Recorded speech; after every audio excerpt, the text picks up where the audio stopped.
hewan yang kedua yaitu katak. Apa organ hewan dari katak?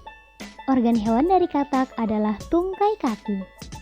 Tungkai kaki belakang pada katak lebih panjang daripada tungkai depannya. Kenapa?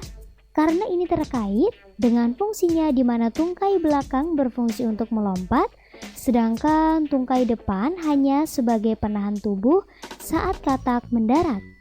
Terdapat selaput renang antara jari-jari pada tungkai katak, itu juga membantu katak berenang di dalam air. Lalu hewan yang ketiga adalah burung. Coba kalian perhatikan, burung bergerak dengan kaki dan sayap. Kaki digunakan untuk bergerak seperti berjalan, sedangkan sayap digunakan untuk terbang. Jika burung yang bisa berenang umumnya memiliki selaput pada jarinya. Hewan selanjutnya adalah ular. Ular bergerak menggunakan otot perutnya.